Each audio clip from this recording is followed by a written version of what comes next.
본문 말씀은 마가복음 10장 1절에서 12절까지 말씀입니다. 같이 읽도록 하겠습니다. 시작. 예수께서 거기서 떠나 유대의 지경과 요단강 건너편으로 가시니 무리가 다시 모여들거늘 예수께서 다시 전례대로 가르치시더니 바리새인들이 예수께 나와 그를 시험하여 묻되 사람이 아내를 버리는 것이 옳으니까? 대답하여 이르시되 모세가 어떻게 너희에게 명하였느냐? 이르되 모세는 이혼 증서를 써줘 버리기를 허락하였나이다. 예수께서 그들에게 이르시되 너희 마음이 완악함으로 말미암아 이 명령을 기록하였거니와 창조 때로부터 사람을 남자와 여자로 지으셨으니 이러므로 사람이 그 부모를 떠나서 그 둘이 한 몸이 될지니라. 이러한즉 이제 둘이 아니요 한 몸이니 그러므로 하나님이 짝지어 주신 것을 사람이 나누지 못할지니라 하시더라. 집에서 제자들이 다시 이 일을 물으니 이르시되 누구든지 그 아내를 버리고 다른 데에 장가드는 자는 본처에게 간음을 행함이요 또 아내가 남편을 버리고 다른 데로 시집가면 간음을 행함이니라. 아멘. 지난해에 서구에서는 코비디버스라는 신조어가 등장했습니다. 코비디버스. 코비드 아시죠? 코비드. 코로나 바이러스 감염증. 코비드와 이혼, 디보스를 붙인 단어예요. 그러니까 쉽게 얘기해서 코로나 때문에 이혼율이 증가했다. 이제 그걸 이 단어를 합성어로 해갖고 표현하는 것입니다. 코로나 때문에 뭐 재택근무를 한다든지 아니면 자가격리를 한다든지 하면서 자의반 타의반으로 같이 있게 됐어요. 부부가 그 시간이 늘어났어요. 같이 있는 게 별로 안 좋은가 봐요. 그래가지고 다툼과 함께 이혼이 증가했다는 것이죠. 나라별로 뭐 이혼율은 좀 차이가 있겠지만 그럼에도 불구하고 한 해의 그 결혼 건수의 절반에 해당하는 건수가 이혼 건수예요. 그러니까 예를 들어 100쌍이 결혼했으면 50쌍이 이혼을 하는 시대를 살아가고 있어요, 지금. 그러니까 오늘 본문의 말씀이 어떻게 들릴까요? 딴 세상의 얘기처럼 들리긴 합니다. 요즘 누가 이혼을 인생의 흠결로 봅니까? 많잖아요. 그런데 거기다가 아내를 버리고 다른 데 장가드는 것이 간음하는 것이다 라고 말해도 될까요? 반대도 마찬가지예요. 남편을 버리고 시집을 가는 것을 간음한 것이다 라고 말해도 되냐는 말이죠. 그리고 버리는 것도 마찬가지예요. 어떤 기준을 가지고 이걸 할 수 있는 것인가, 이런 문제도 있어요. 그렇다고 예수님의 말씀이 시대에 따라서 그 의미와 무게감이 달라지는 것입니까? 그러니까 이런 것들을 상황적인 면이나 이런 것도 생각할 때 점점 미궁 속으로 빠져드는 그런 느낌이 들어요. 마태복음에서는 이렇게 언급되어 있어요. 여러분 산상수훈 잘 아시죠? 마태복음 5장 심령이 가난한 자는 복이 있다로 시작하는 그 예수님의 설교. 그 중에 예수님이 이런 말씀하셨어요. 5장 17절 말씀을 보면 내가 율법이나 선지자를 폐하러 온 줄로 생각하지 말라. 폐하러 온 것이 아니요 완전하게 하려 함이라. 진실로 너에게 이르노니 천지가 없어지기 전에는 율법의 1.1획도 결코 없어지지 아니하고 다 이루리라 그랬어요. 오늘 본문에 읽어보셨지만 그 모세가 뭐라 그랬습니까? 이런 구절이 나오잖아요. 모세는 뭐라 그랬냐? 그게 뭐예요? 바로 율법을 기준으로 해서 우리가 한번 판단해 보자, 그런 얘기를 좀 나누고 있는 거예요. 그렇기 때문에 지금 읽었던 이 구절이 중요한 겁니다. 주님께서 말씀하셨어요. 내가 율법을 폐하러, 다른 번역은 폐기하러, 그 말이에요. 폐기하러 온 것이 아니다. 여러분, 폐기는 뭡니까? 폐기는 쓸데없는 것을 버리는 걸 말해요. 율법이 쓸데없어 버리워지는 일은 없다라는 말입니다. 오히려 이루러 왔다라고 말씀하셨어요. 이루러 왔다, 이 표현도 중요해요. 근데 여러분 생각해 보십시오. 만약에 여러분에게 맞지도 않는 옷이 있어요. 뭐 그런 경우 많아요. 저도 버리는 게 아까워서 한 1년, 내년에 입어야지 2년, 내년이 벌써 3년, 10년 지나도 그냥 그대로 처박혀 있는 옷이 있단 말이에요. 맞지도 않는 옷이 있다고 치자고요. 그러면 여러분이 할 일은 사실은 그 옷을 버리는 일밖에 없어요. 누굴 주던가 아무튼 그 옷을 폐기하는 일밖에 없단 말이죠. 왜? 쓸모가 없어졌으니까. 근데 여러분, 율법이 쓸모가 없어질 수도 있어요. 어? 그 중요한 말씀 율법이 쓸모가 없어질 수도 있다는 말이 사실 충격적이죠. 그러나 그럴 수 있는 경우가 분명히 있습니다. 율법에는 아주 특이한 법칙이 존재하는데 그것은 하나를 지키면 다 지켜야 한다는 거예요. 반대도 마찬가지예요. 하나를 어기면 다 어기는 것이 되는 특이한 법칙이 있단 말이에요. 왜? 율법 지킴 자체가 뭘 추구하는 거냐면 완전함을 추구하는 거거든요. 거룩함을 추구하는 거거든요. 결국 그 의에 의에 대해 잘못 알고 있지만 아무튼 그 의로움에 도달하는 것이 율법 지키는 1차적 목표였어요. 그렇게 생각한단 말이죠. 반도체 공장에 일하는 사람들 뉴스에 가끔 보시죠. 온 몸을 다 커버하는 옷을 입고 마스크에다가 모자에다가 이거 뭡니까 이거 안경 뭡니까 수경 같은 거 쓰고 있어요. 왜? 먼지 하나라도 들어가면 오류가 나니까. 그런데 그거의 수백만 배 완전한 거룩이라는 것은 말 그대로 어떤 점도 어떤 흠도 없어야 되거든요. 근데 문제 뭐냐면 그 율법을 지킬 수가 없어요. 왜?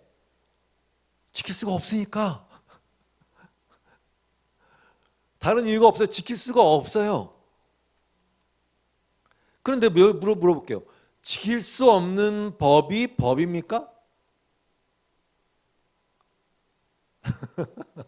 저 지금 말장난하는 거 아니에요. 잘 생각해 보시란 말이에요. 법이 주어졌는데 제가 방금 말했잖아요. 지킬 수 없다고. 그럼 지킬 수 없는 법이 법이냔 말이죠.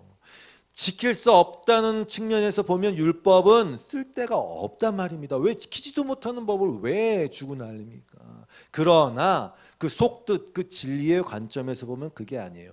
지킬 수 없다고 해서 가치가 떨어지는 게 아니란 말이죠. 여러분이 제가 사랑을 못한다고 해서 그 사랑의 가치가 떨어지나요? 아니에요. 마찬가지예요. 예수님이 이 말씀하신 것, 율법이나 선지자를 폐하러 온가 이 말씀하신 것은 인간의 어떠함이 이미 드러나 있어요. 그 말에는 사실 율법이 인간들에게는 폐기되어야 마땅한 것처럼 보일 수도 있다는 것을 아시고 말씀하신 거예요. 그러나 폐기하러 온 것은 아니다.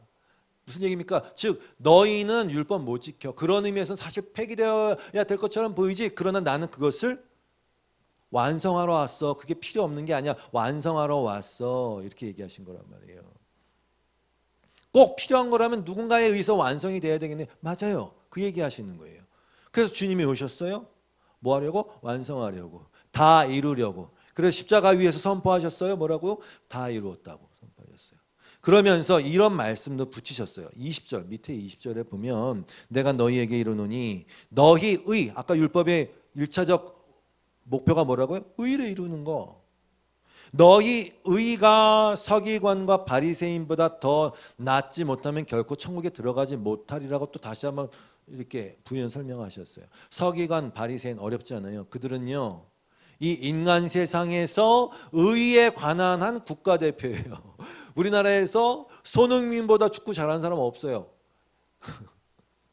의에 관한 한 손흥민이에요. 바리새인과 서기관이. 그들의 율법 지킴은 정말 탑이에요. 율법에 대한 율법학자니까 탑이에요. 이들보다 지독하게 더 잘 지킬 수 있는 사람은 없다고 보셔도 돼요. 그런데 예수님 말씀하셨어요. 그들의 의보다 더 낫지 못하면 결코 천국에 들어가지 못한다고 해버리셨단 말이죠. 그럼 무슨 얘기입니까? 아무도 못 들어간다는 뜻이에요. 왜? 다른 곳에서는 이미 바리새인들 보고 뭐라 그랬어요? 너희는 천국에 못 들어가며 너희는 그 천국문 앞에서 들어가려고 하는 자들도 못 들어가게 하는 자라고 말씀하셨잖아요. 그럼 얘네들도 못 들어가고 얘네들보다 더 의를 하지 못하면 못 들어가고 다 못 들어가네. 다 못 들어간다는 뜻입니다.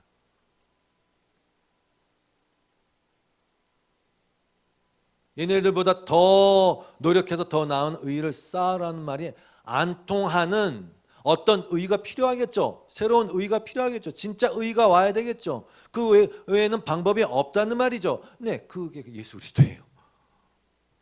고린도전서 1장 30절 말씀처럼 예수는 하나님으로부터 나와서, 이게 모든 해결책이요. 하나님으로부터 나와야 돼요. 어쩔 수가 없어요. 인간에게서 뭐 나올 수 있는 건 없어요. 하나님으로부터 나와서 우리에게 지혜와 의로움과 거룩함과 구원함이 되셨어요. 그 방법밖에 없어요. 그러면 당연히 우리는 주님을 자랑하게 되겠죠.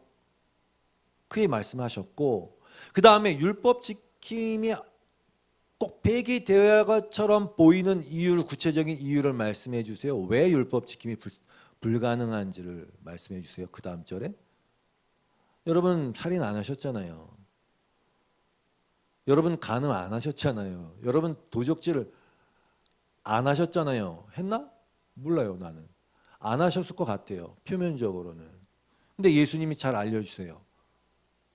21절 이하에서 옛사람에게 말한 바 살인하지 말라. 누구든지 살인하면 심판을 받게 되리라 하였다는 것을 너희가 들었으나 나는 너희에게 이르노니 형제에게 노하는 자마다 심판을 받게 되고 형제를 대하여 라가라 하는 자는 공회에 잡혀가게 되고 미련한 놈이라 하는 자는 지옥불에 들어가리라. 형제에게 노하는 자가 심판을 받는데 살인하지 말라에 연결되어 있네요. 그러면 사도 요한은 요한 1서에서 이거를 확증해 주네요. 형제를 미워하는 자마다 살인하는 자다. 그러면 형제에게 성을 안 낸 사람이 없잖아요. 그러면 다 살인했네. 라카는 바보란 뜻이에요. 여러분 모르겠어요? 나는 한 번도 누구에게 바보라고 한 적이 없어요. 글쎄요. 저는 있어요. 어찌 바보 같은 놈 아니야? 저는 있어요. 그럼 나는 살인했네? 미련한 놈이라고 안 해보셨죠? 안 하셨을 것 같아요. 저는 있어요. 왜 저렇게 미련하지? 공동번역이 재밌더만요. 미련한 대신에 형제에게 미친놈이라는 사람은 불 붙는 지옥에 던져질 것이다. 여러분 안 했을 것 같아요. 저는 했어요. 저 미친놈 아니야?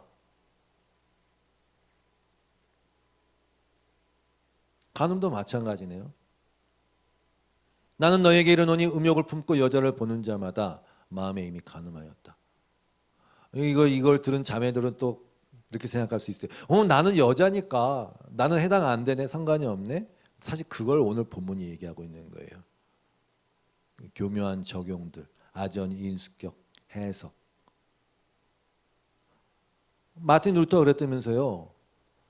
머리 위로 새가 지나가는 건 어쩔 수 없다. 단지 머리 위에다 새집을 짓지 말게 해라. 그 무슨 얘기입니까? 머리에 새 지나간 건 어쩔 수 없다. 다 생각한다는 뜻이네. 그러면 마틴 루터조차도 좀 다 가늠했네. 도적질? 바울이 그랬잖아요. 너희 중에 받지 않은 게 뭐냐? 다 받았어. 근데 안 받은 척하면서 내 것인 척해. 그럼 다 도적질한 거네. 다 도적질은 다 도둑놈이네. 다 자기 인생 자기 거라고 여기면서 살잖아요. 다 내 재산 내 거고, 뭐 내 인생은 내 거고, 내 지혜는 내 거고, 다 도둑질한 거예요. 방금 읽었던 그 21절에 지나칠 수밖에 없는 표현이라고 생각되지만 중요한 표현이 하나 있어요. 아까 뭐라 그랬냐면 옛사람에게 말한 바 이렇게 얘기했어요. 옛사람에게 말한 바. 물론 시기적으로 모세나 그 당시의 사람들은 옛사람이 맞아요. 그들에게 율법이 주어졌어요. 살인하지 말라 이런 것들이. 그러나 영적인 의미도 있다고 생각해요. 왜? 이 옛사람, 변화되지 않은 옛사람은 늘 율법을 이런 식으로 생각하거든요. 내가 표면적으로 실제적으로 살인을 했냐 안 했냐, 내가 간음했냐 안 했냐, 내가 실제적으로 누구의 돈을 훔치는 실제적 도둑질을 했냐 안 했냐, 늘 율법을 그런 식으로 생각한다니까요. 누가? 옛사람이. 그리고 거기서 빠져나갈 수 있는, 그걸 합리화시킬 수 있는 그런 구멍들을 만드는 데 몰입하는 거예요. 바리새인들 그랬잖아요. 안식일을 거룩하게 지키라 그랬더니 몇 발자국을 뛰면 안 된다. 남의 집에 사람한테 부탁해서 불 좀 켜달라. 그거 빠져나가는데 몰입한단 말이에요. 그러면 안 돼요. 사실은 온몸과 마음으로 그 율법의 참뜻과 진지함을 되새기고 그걸 그대로 받아서 내가 깨지려는 생각은 안 한단 말입니다. 계속 그거를 어떻게 하면 지켜내지 표면적으로 지켜내지 이 옛사람이. 율법은 사실은 아시잖아요. 율법은 우리 모두를 다 죄 아래 가두려고 깨어버려서 실체를 알게 해서 예수 그리스도를 붙잡게 하려고 율법을 줘줬는데 웬걸 이걸 어떤 식으로든 지켜내려고 하는 그 자기 합리화. 그런데 그 생각을 누가 하느냐? 세 사람은 실제로 그 율법에 주어진 그 의미대로 받아들이는 사람이 세 사람이에요. 표면적 유대인이 아닌 내면적 유대인. 바울은 그걸 정확하게 간파하고 있었어요. 로마서 2장 17절 이해하지 않습니까? 또 읽어보죠. 그런데 그대가 이제 전체적 유대인들 얘기하는 거예요. 그대가 유대 사람이라고 자처한다고 합시다. 그래서 그대는 율법을 의지하며 하나님을 자랑하며 율법의 가르침을 받아서 하나님의 뜻을 알고 가장 선한 일을 분간할 줄 알며 이거 지금 다 스스로 그렇게 생각한다는 가정입니다. 눈먼 사람의 길잡이요 어둠 속에 있는 사람의 빛이라고 생각하며 지식과 진리가 율법에 굳혀야된 모습으로 들어있다. 이거 지금 우리가 얘기하는 거 아닙니까? 지식과 진리라는 건 율법의 구체적인 모습으로 들어있어. 이렇게 스스로 어리석은 사람의 스승이요 어린아이의 교사라고 확신한다고 합시다. 그렇게 치자. 왜? 그렇게 하고 있으니까. 니들 다 그렇게 하고 그래 그렇다고 치자. 니네들이 하는 대로 니네들이 생각하는 대로 그렇다고 치자. 그런데 그렇다면 그대는 남을 가르치면서도 왜 자기 자신은 가르치지 않습니까?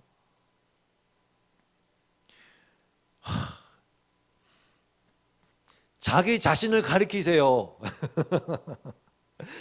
왜 자기 자신은 가르치지 않습니까? 도둑질하지 말라고 설계하면서도 왜 도둑질합니까? 가늠하지 말라고 하면서 왜 가늠합니까? 우상을 미워하면서도 왜 신전의 물건 훔칩니까? 율법을 자랑하면서 왜 율법을 어겨서 하나님을 욕되게 합니까? 라는 이 이율 배반적이고 모순된 삶을 살아가는 게 바로 옛사람이에요. 일반화시킨 게 맞아요. 유대인 전체로. 근데 생각할 수 있어요. 유대인 중에는 이렇게 표면적으로 안 한 사람이 당연히 있지요. 그러나 내면적으로는 그렇지 않다는 걸 왜 몰라요? 바울은 알아요. 우리도 알아요. 그래서 결론을 내지 않습니까? 이렇게 2장 28절에서 표면적 유대인이 아니요 표면적 육체의 할례가 아니다. 내면적 유대인이 유대인이고 할례는 마음에 해라. 할례는 마음에 해라. 마음에. 오늘도 저 할례 엄청 받았어요. 마음에 해라. 마음이 찢어지고 갈라지고 할례는 마음의 할례니 영에 있고 법문에 있는 게 아니다. 근데 왜 이런 일들이 벌어지냐? 이 유대인들 아니 인간들의 마음에 있어서 그 찬사는 사람들에게 있거든. 하나님에서가 아니라 사람들의 칭찬을 받고 다 그 중심이 사람인 게 문제예요. 그 인본주의 사람에게 칭찬받고 인정받고 사람에게 좋은 사람으로 판단받는 정도의 그 수준에 머물러 있는 그 의로움 사람이 보기에 옳게 보이고 사람이 그렇게 말해주면 그게 율법을 지킨 거야 라는 그 수준 기준이 사람에게 있다고요. 그러면서 오늘 본문의 말씀과 비슷한 말씀이 31절로 이어져요. 이거. 그러니까 여기까지 오려면 이게 쭉 와야 되는 거예요. 지금 설명드렸던 것이. 또 일렀을 때 누구든지 아내를 버리려거든 이혼 증서를 줄 것이라 하였으나 나는 너에게 이르노니 누구든지 음행한 이유 없이 아내를 버리면 이는 그로 간음하게 함이요 또 누구든지 버림받은 여자에게 장가드는 자도 간음함이니라. 이게 뭐예요? 그러면 어떻게 하라는 얘기예요? 버림받은 여자에게 장가도 들면 간음하는 거고 아내를 버려도 간음하는 거 다 간음한 거네. 오늘 본문과 병행 구절인 마태복음 19장에서는 오늘 본문에 나와요. 이혼 증서를 왜 모세가 주라고 했는지가 명확하게 나옵니다. 오늘 본문에 이렇게 나왔죠. 예수께서 이르시되 너희 마음이 완악함으로 말미암아 이 명령을 기록했다 그랬어요. 마태복음 19장 7절 8절도 마찬가지예요. 모세가 이혼 증서를 주어서 아내를 버리라고 명했는데 그 이유는 모세가 너희 마음의 완악함 때문에 아내 버림을 허락하였거니와, 중요한 단어 나와요. 본래는 그렇지 아니하다. 이걸 알아야 되거든요. 본래는 도대체 뭐야? 그럼 본래의 원뜻은 뭐야? 근데 신경 안 쓰죠. 바리새인들은 오늘 본문에서 사실은 이 말이 나오길 기다렸어요.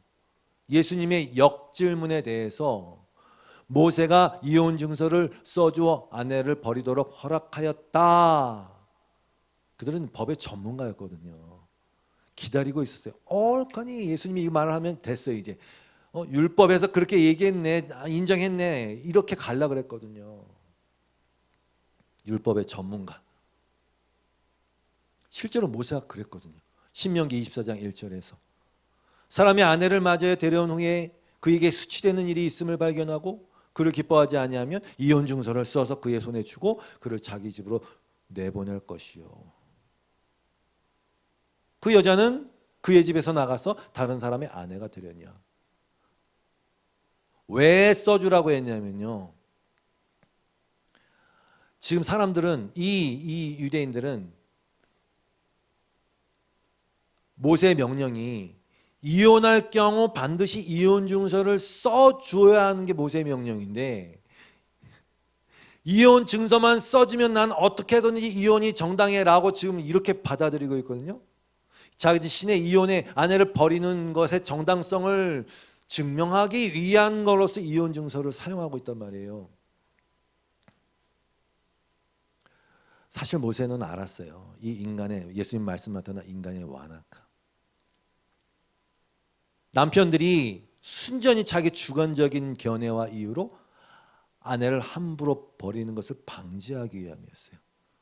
그리고 이혼 증서를 딱 써줘야, 나중에 보세요, 이혼 증서 없이 이 아내를 너 나가 이랬단 말이에요. 야, 너 나가, 너 안 되겠어, 나가. 이혼 증서 없이. 근데 나중에 마음이 바뀌었어. 근데 이 여자가 나가서 다른 남자와 결혼했네. 그 증서가 없으면 야, 너 지금 뭐 한 거야? 너 증거도 없는데 너 지금 나가갖고 간음한 거야? 돌로 쳐 죽여. 이렇게 될 수 있단 말이에요.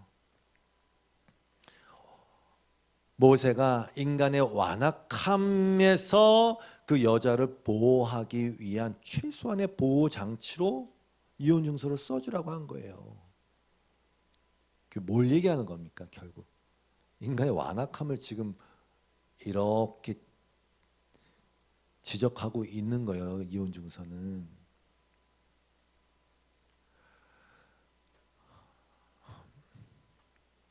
아까 코비디볼스라는 신조어를 말씀드렸는데 요즘 이런 신조어도 있더라고요. 법꾸라지.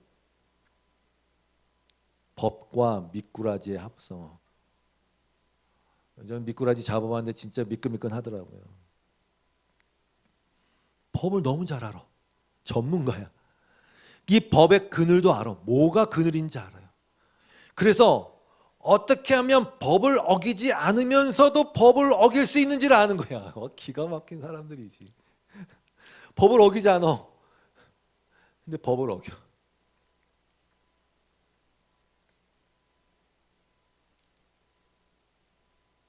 이 법을 이용해서 어떻게 하면 자신의 이익을 극대화할 수 있는 그 방법이 있는지를 아는 거예요. 법을 지키는데 관심이 없어요. 그 법을 왜 만들었는지도 관심이 없어요. 그냥 그 법을 이용해서 최대한 내 유익을 챙기면서 법을 지키고 있다라는 인정을 받는 거. 그래서 난 괜찮은 사람이라고. 그게 목적일 뿐이에요. 법꾸라지. 마찬가지예요. 예수님 당시의 바리새인들은 모세의 율법을 보는 데 있어서 그냥 그 이혼 증서에만 초점을 맞춰서 이혼을 할 수 있다라는 사실만 부각시키고 있는 거예요. 뿐만 아니라 아까 그랬어요. 수치되는 일이 있으면 이혼 증서를 써주라 그랬더니 얘네들끼리 또 싸우는 거예요. 좀 뭔가 이렇게 보수적인 샴마 약파는 그건 간음을 얘기하는 거야. 다른 거 없어. 간음하면, 실제로 간음하면 이혼해도 돼. 근데 자유로운 입장을 표명했던 힐렐파는 간음뿐만 아니라 율법의 조항에서 부정하다고 말하는 거, 예를 들어서 피 흘리는 건 멀리해야 되거든요. 뭐 그걸뿐만 아니라 여자가 정숙하지 못한 행동 등을 했다. 뭐 그거는 복이 나름 아닙니까? 더 나아가서는 아내가 남편의 마음에 들지 않는 것도 이혼 사유에 포함시키기까지 했어요. 지금 이슬람 차에 있는 나라들 그렇지 않습니까? 마음에 안 들면, 심지어 음식 맛이 없어도 이혼해도 되고, 이건 확실하지 않아요. 이거는 제 생각에 방귀를 껴도 이혼할 수 있는 거예요.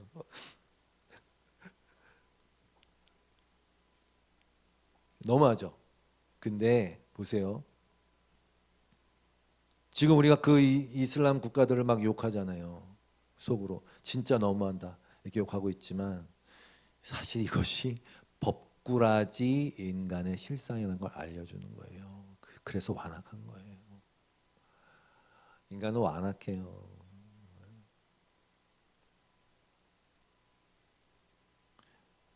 그렇게 해서 자신은 교묘하게 안 걸려들었으니까 거기에 잘 어둔하고 잘 몰라서 걸려든 애들한테 또 막 이렇게 또 삿대질을 해야 내가 이렇게 높아지지 않습니까?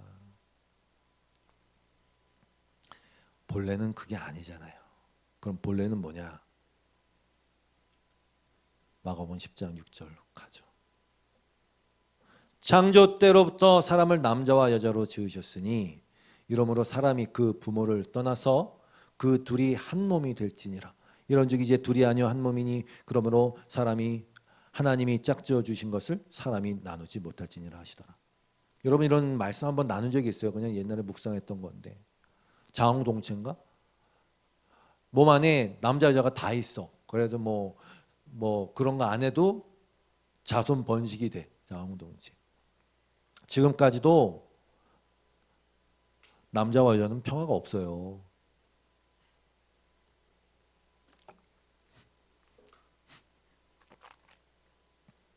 뭐 페미니즘이니 뭐 반대, 그 자체가 뭐 틀려다 나쁘다를 떠나서 아무튼 평화가 없어요. 그러면 시간을 되돌려서 말씀하신 것처럼 창조대로 가보자고요. 창조대로부터 이렇게 했으니까 창조대로 가보자고요. 하나님이 인간을 만드신 목적은 하나예요. 이 세상에 잘 먹고 잘 살라가 아니라 결국은 하늘의 영광을 주시고 예수 그리스도와 같은 동등하게 하나님의 자녀되는 그 놀라운 축복을 주시기 위한 거예요. 그런 다른 의미는 없어요. 그게 목적이면 그냥 인간을 만들면 돼요. 그냥 사람, 남자도 아니고 여자도 아닌 사람. 그 문제 있어요? 없어요. 아무 문제 없어요. 예수님 지금 그 말씀하시는 거예요. 창조 때부터 사람을 남자와 여자로 만들었지 않니? 그 뭔가 이유가 있을 거 아니니? 명확한 이유가 있어요. 바울은 또 그걸 간파했죠. 뭐라 그럽니까? 에베소서 5장에 보면 남편들아 아내들아 남편에게 복종하라 뭐 이런 게 있어요. 쭉 나와요. 그 다음에 결국 마지막에 뭡니까? 그러므로 사람이 부모를 떠나 그의 아내와 합하여 그 둘이 한 육체가 될지니 이 비밀이 크도다면서 나는 그리스도와 교회에 대하여 말하노라 이렇게 마무리 졌단 말이에요.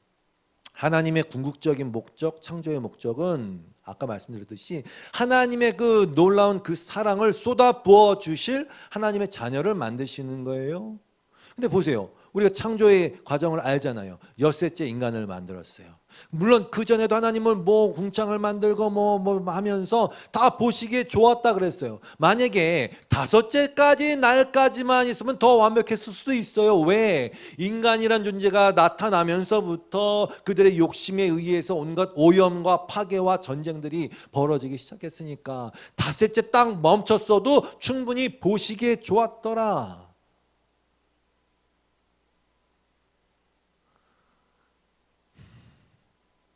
무슨 얘기냐면 이 피조 세계는 단순히 하나님이 보기 좋은데 라는 것을 즐기기 위해서 만든 게 아니라는 것을 말씀해 주시는 거예요. 결국은 인간들을 위해서 그 배경을 쫙 깔아 놓으신 거잖아요. 그런데 그 사람을 만들 때 남자를 먼저 만들었어요. 그런데 이상한 건 남자를 만들어 놓고는 사람이 혼자 사는 것이 좋지 못하다 이러면서 여자를 만들었어요. 이걸 하나님의 허점으로 보자면 하나님이 아니시죠. 뭐 만들었는데 좀 부족하네. 여자 빨리 만들자. 그게 아니잖아요. 남자의 지체를 갖고 여자를 만들었잖아요. 갈비뼈를 가지고. 갈비뼈가 뭐 하나 왜 없냐 그런 멍청한 질문 안 하셔도 될 것 같아요. 왜 지구의 수명은 뭐 탄소 뭐 동위원소 했더니 뭐 아니 지구를 처음에 애초에 만들 때 300만 년으로 만들면 되잖아요. 아니 영화 세트도 조선시대 거로 만들더만요. 사람들이 그 뭐가 문제된다고 그런지 모르겠네. 남자를 만들고 남자의 지체를 갖고 남자는 넌 불완전하다 이러면서 남자의 지체를 갖고 돕는 존재를 만들었네요. 그러면서 뼈 중에 뼈요 살 중에 살이라 이런 멍청한 고백을 하게 만들었단 말이에요. 죄송해요. 농담이에요. 그때부터 남자는 하와의 말에 꼼짝도 못하고 야 선악과 먹어 그러면 먹어야 됐어요. 어찌 보면 여자에게 종속된 남자의 모습 아닙니까? 그래서 다 알아요. 세계는 남자가 다스리고 남자는 여자가 다스린다. 왜 그렇게 만들었냐고요. 여자는요, 여성분들은 아시는지 모르겠는데 여성분들은 여성성 자체가 남자에겐 무기예요. 이건 제 생각입니다. 그렇게 만들었어요. 왜? 여러분, 하나님은요, 여러분에게 꼼짝도 못해요. 그 하나님의 실제이신 예수 그리스도는요, 그 유일한 남자 그 남편은 그 여자 그 아내에게 꼼짝도 못해요. 못 버린다고요. 그 제 얘기가 아니에요. 그렇게 해서 꼼짝도 못해갖고 사랑의 마법에 걸려 들어가고 꼼짝도 못해서 그냥 죽은 거예요. 십자가에서. 원래 그 수치는 다 여자 거였는데 꼼짝도 못하고 그 여자의 수치를 그 남자가 다 받아서 죽은 거예요. 사랑은요 꼼짝도 못하게 만들어요. 오세아서 11장 7절 말씀처럼 내 백성이 끝끝내 나를 배반하고 바알 그 세상의 멋진 남자 바알 가장 높은 자를 불러 호소하지만 그가 그들을 일으켜 세우지 못할 것이다. 에브라임아 내가 어찌 너를 버리겠느냐. 이스라엘아 내가 어찌 너를 원수의 손에 넘기겠느냐. 내가 어찌 너를 아드마처럼 버리면 내가 어찌 너를 스보임처럼 만들겠느냐. 너는 버림을 받아 마땅히 이 장녀야 이러면서 내가 버렸으면 좋겠는데 너를 버리려고 하여도 내 마음에 허락하지 않는구나. 안 된다니까요. 걸려들었다고요. 하나님 스스로가. 너를 불쌍히 여기는 애정이 나의 속에서 불처럼 내가 어딜 넘긴 거야?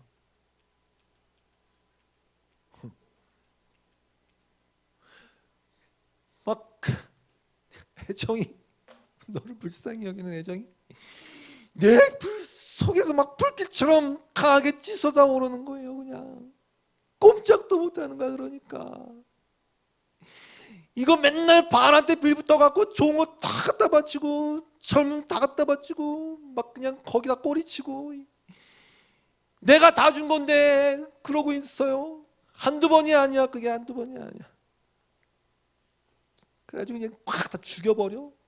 쫓아내버려.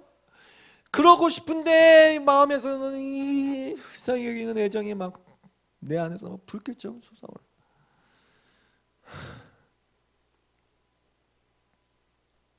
못 버리는 거야. 그래서 어떻게 했어? 십자가에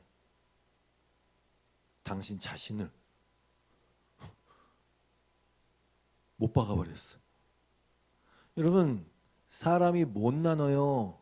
하나님이 짝져 주신, 다른 말로 하나님이 그리스도와 연합하게 해주신 그 성도는 사람이 절대로 못 나눠요. 어떤 것도 못 나눠요. 그게 로마서 8장 38절 네, 이하의 말씀이에요. 내가 확신하노니 사망이나 생명이나 생존하는 원자는 현절이나 장래일이나 능력이나 높음이나 다른 어떤 피조물에도 우리 주 예수 그리스도 안에 있는 하나님의 사랑을 끊을 수 못 나눠요. 못 나눠요. 불가능해요. 왜? 하나님의 사랑이 그래요.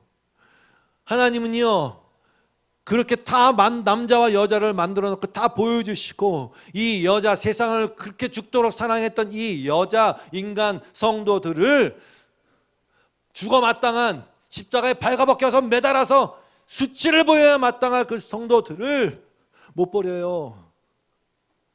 사랑해요.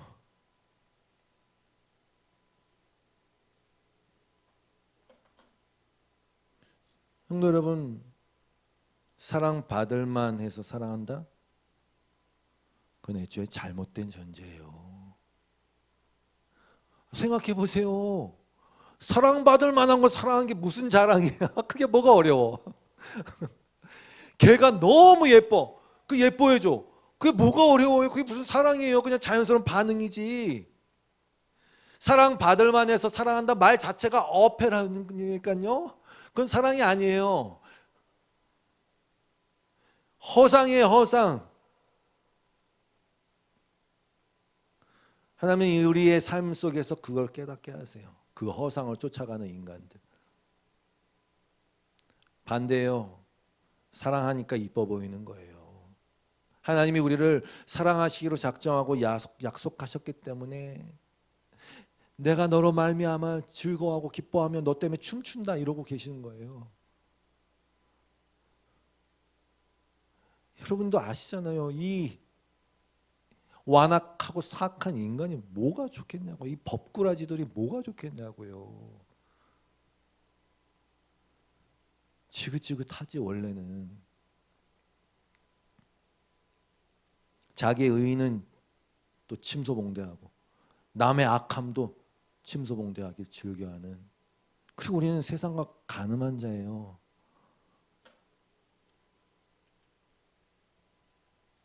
야고보서 4장 4절 말씀이 가늠한 여인들아 세상과 벗된 것이 하나님과 원수됨을 알지 못하는. 원수예요. 근데 5절이 문제지. 너희는 하나님이 우리 속에 거하게 하신 성령이 시기하기까지 사모한다 하신 말씀을 헛된 줄로 생각하느냐? 사실 이게 전부예요. 어떤 이유인지는 모르겠는데 하나님이 우리를 사랑하시기로 작정하고 어느 정도까지 사랑하시냐? 야, 그냥 다 사랑해야지. 모든 사람은 이런 게 아니에요. 그냥 시기 질투한다니까요. 그래서 하나님의 사랑을 아는 자는 이 현실 세계에서 그렇게나마 조금씩 살아가게 되어 있어요. 사랑하는 자로. 하나님의 용서를 깨달은 사람이 다른 사람을 용서할 수 있는 이유와 똑같은 거예요. 사랑을 받아 본 사람이 사랑한다면서요. 거기다 하나님만 끼시면 돼요. 하나님의 사랑을 받은 사람이 그 사랑을 할 수 있는 거예요. 여러분, 왜 사람들이 헤어집니까? 아니, 왜 같이 삽니까? 우리 여기 얘기하는 거 아니에요? 왜 헤어집니까? 또는 왜 같이 삽니까? 다 자기 유익을 위해서 그러는 거 아니에요? 지금 헤어지는 걸 계산해 보니까 야, 어렵겠어 조금. 야, 그냥 참고 살아. 왜 헤어집니까? 나 남은 인생을 보니까 야, 그래도 야, 지금까지 야, 밥 해준 것만 해도 지겨워 죽겠어. 이제 나의 인생을 살아야지. 헤어져. 다 자기 이익을 따져서 그런 거 아닙니까? 아닐 수도 있고요. 말씀을 정리합니다. 여러분이나 저에게 너무 익숙한 말씀이지만 사실 너무 충격적인 말씀 하나를 소개해 드리고 마무리하죠. 출애굽 3장 14절. 너는 다른 신에게 절하지 말라. 왜? 다른 여러 가지 이유를 붙일 수 있어요. 야, 그거 충성된 거 아니잖아. 뭐 이런, 의롭지 않잖아. 아니에요. 너 다른 신에게 절하지 마. 나는 성령이 시기하기까지 너를 질투한단 말이야. 하나님이 그래. 하나님이. 나는 질투하는 하나님이야. 내 하나님 여호와는 소멸하는 불이시오. 질투하시는 하나님이야. 여러분, 질투하는 남자는 속 좁고 쪼잔한 남자를 말하는 것입니까? 근데 하나님은 스스로 말씀하셨어요. 나는 질투하는 하나님이다. 죄송한 말씀이지만 저라면 그렇게 얘기하지 않을 거예요. 왜? 격떨어지니까.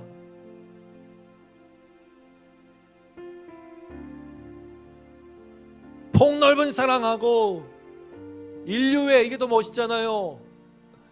그까짓 거한 여자에게 무슨 내가 매달려갖고 질투하는 하나님. 질투한다, 나한테 질투한다, 너 아니면 안 돼, 질투한다.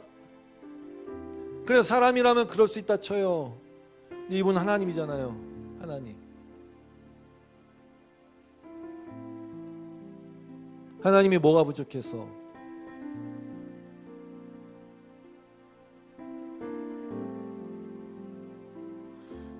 그러니까 이게 말도 안 되는 말이 성경에 적혀 있지만 이게 사실이에요. 하나님은 마치 여러분에게만 꽂혀갖고 다른 어떤 것에서 관심이 없는 것처럼 지금 말씀하시잖아요. 질투는 그런 거거든요.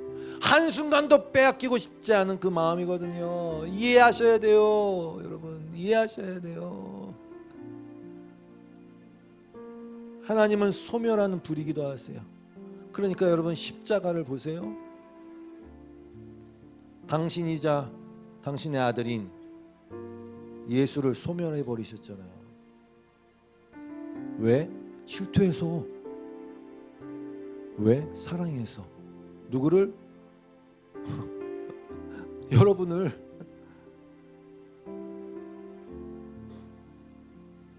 저는 잘 이해가 되진 않아요.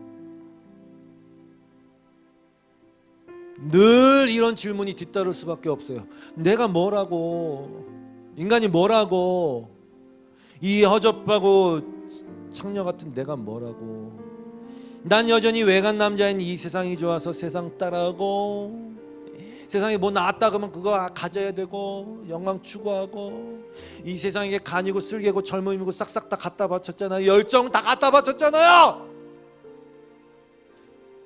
난 단물 다 빨렸는데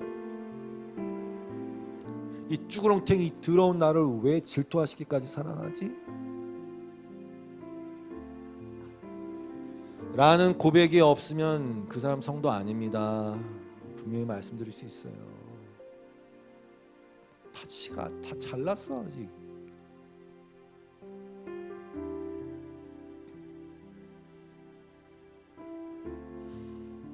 그래서 여호수아는 알았어요. 뭐라 그랬냐면 여호수아 24장 19절 백성에게 얘기했어요. 너희가 여호와를 능히 섬기지 못한다. 알았다고요. 그는 거룩하신 하나님이거든. 질투하는 하나님이시거든. 너희의 잘못과 죄들을 사하지 아니할, 원래 그래야 되는 하나님이거든. 원래는요, 우리가 이혼 증서조차도 받지 못하고 다 쫓겨나 돌맞아 죽어야 하는 자들이에요. 그런데 이혼 증서를 주셨어요. 십자가라는 이혼 증서를 주셨어요. 그 십자가를 들고 다시 하나님께 나아가는 거예요. 하나님은 기억상실증에 걸리셨어요.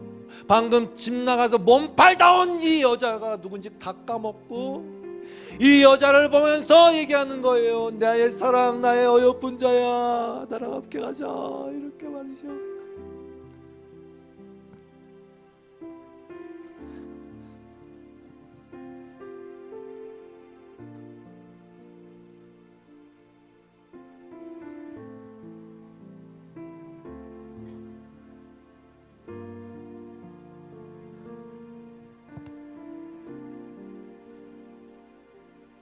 새색시처럼 순결한 처녀를 대하듯이 그렇게 조심스럽게 우리를 대하시고 사랑하시는 거죠. 그래서 영원한 미스테리로 남을 겁니다. 이 하나님의 사랑은. 그래서 영원한 찬송이 되실 거예요.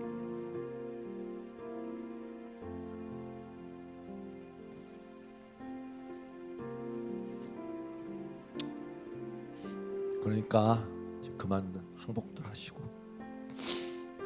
우리의 영적 우월감들 다 내려놓으시고 하나님 앞에 나아가시기를 주님의 이름으로 축복합니다.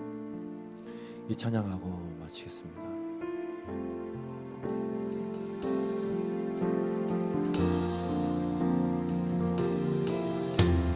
주 내 소망을 주도하기 원합니다. 이전보다 더 가까이 가기 원합니다.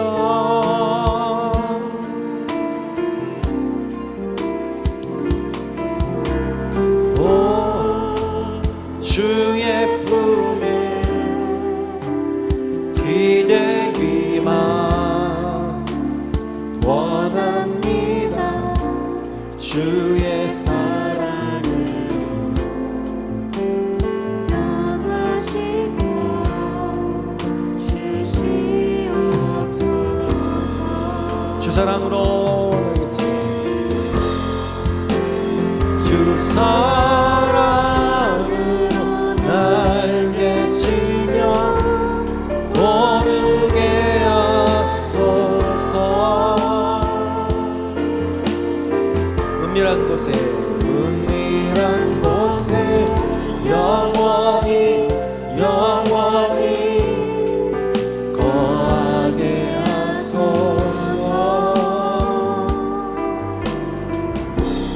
주의 사랑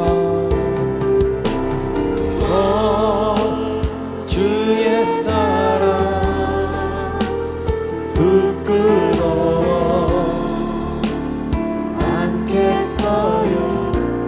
주의 사랑 나가시고 주시옵소서. 아멘. 호세아서 2장에서 하나님이 이렇게 말씀하세요.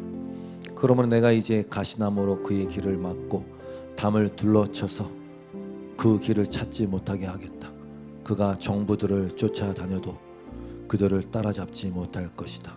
그들을 찾아다녀도 어디에서도 만나지 못할 것이다. 그제서야 그는 이제는 발길 돌려서 나의 남편에게로 돌아가야지. 나의 형편이 지금보다 그때가 더 좋았다 할 것이다. 하나님이 그렇게 여러분을 꼼짝 못하게 붙들어 당신의 것으로 지켜내실 것을 믿습니다. 기도하시겠습니다. 하나님 아버지 감사합니다. 너희 말씀 가운데 우리를 향한 하나님의 사랑이 어떠함을 말씀해 주셔서 감사합니다. 하나님 그 사랑에 기대어 그 사랑만 믿고 주님을 신뢰하며 나아가는 우리 모두가 되게 하여 주시옵소서. 주 앞에 드린 모든 예물 그리고 마음의 심령의 기도들 하나님 응답하시되 주님의 뜻과 의지대로 주님의 지혜 안에서 모든 것들을 다 채우시고 이루실 줄로 믿습니다. 축복하여 주시옵소서. 예수님의 이름으로 기도드리옵고 이제 우리 주 예수 그리스도의 놀라우신 은혜와 하나님 아버지의 극진하신 사랑하심과 성령님의 교통하심이 오늘도 그 하나님의 사랑받아 감사하여 예배한 예배자들 위에 이 교회에 영원토록 함께 하시기를 간절히 축원하옵나이다.